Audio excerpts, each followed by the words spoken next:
Сколиозата е заболяване, което засяга 3 от всеки 100 деца и може да стане животозастрашаващо, ако не се лекува.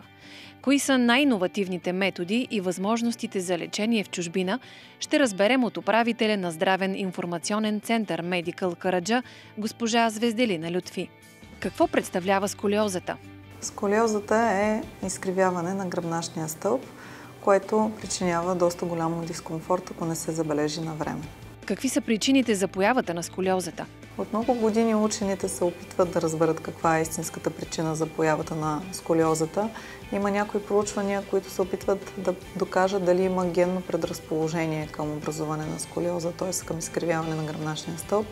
Но разбира се, има и много други вторични причини, които могат да предизвикат сколиоза. Някои от тях са така наречените неврологични заболявания, като детска церебрална парализа. При такъв тип пациенти също се наблюдава вторично изкривяване на гръбначния стълб. Често се наблюдава също така при извадена или неправилно зараснала става на таза.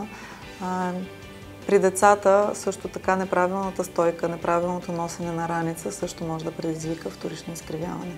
Какви са първите белези за гръбначно изкривяване? Първите белези за гръбначно изкривяване, всъщност те са трудно доловими. Има така няколко методики, по които може един родител да забележи при децата си дали има изменение. Например, едното рамо да е по-високо от другото рамо, главата да изглежда така все едно не е позиционирана правилно по средата на тялото. Може да има проблеми в походката, които да се появят изведнъж или постепенно. Може да се получи изкривяване на таза или на линията на ханша. Много могат да бъдат белезите. Също така при навеждане от страна на детето напред може да се забележи истинското изкривяване, т.е. изместената позиция на гръбначния стълб. Как се определя тежестта на сколиозата? Тежестта на сколиозата се измерва с така наречения ъгъл на Коп в градуси. Когато забележим подобен тип изкривявания или проблеми или изменения в структурата на тялото, се прави рентгенова снимка. Има ситуации, в които се налага да се направи ядрено-магнитен резонанс. Ако изкривяването е до 5 градуса, това не се води сколиоза, а просто изменение на гръбначния стълб. Ако градусите са между 5 и 20, тогава вече трябва да се вземат мерки за проследяване и съответно физиотерапия. А ако вече съответно преминем от 20 до 50 или над 50 градуса, тогава трябва да се вземат навременни мерки, които да коригират или да опитат да задържат положението на градус. Възможно ли е сколиозата да се предотврати? По-скоро трябва да зададем въпроса, когато открием сколиозата, какво трябва да направим, за да ни позволим да прогресира. Защото сколиозата може да се предотврати чрез учене на децата на правилна стойка. Най-често тя се появява между 8 и 15 годишна възраст при децата. Съответно е много важно да ги учим как да стоят правилно на чина, докато пишат, докато учат, докато ходят, изключително важно е.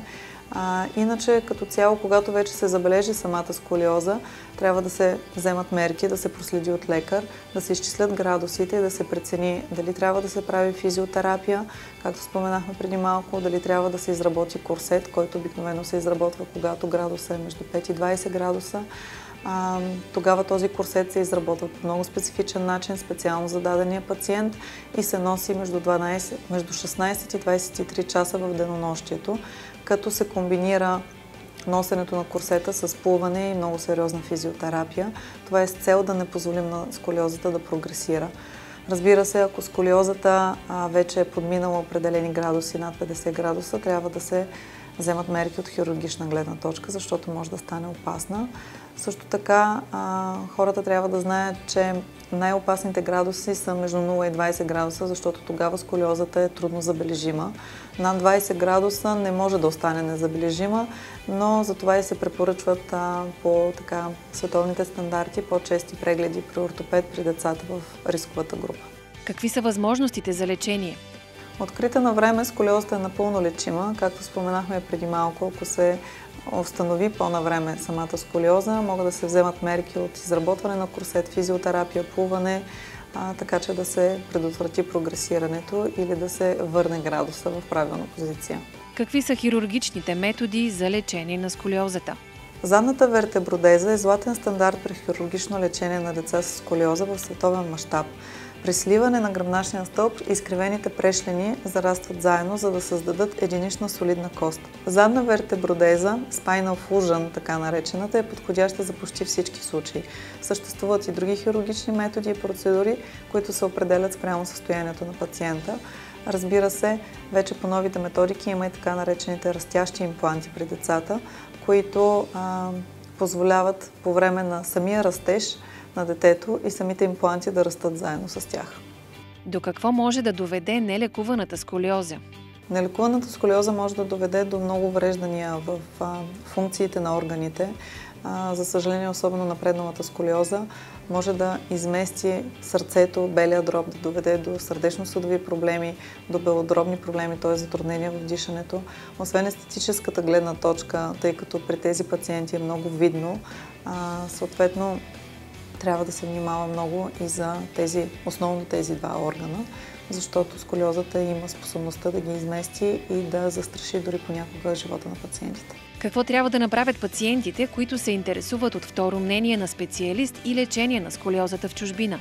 Всички пациенти, които имат нужда от второ мнение, могат да се свържат с нас. Ние ще изискаме спрямо случая необходимите документи, както и образна диагностика, след което ще направим консултация.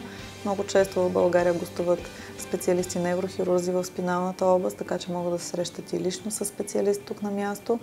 От каквото имат нужда, ние сме на среща да им помогнем.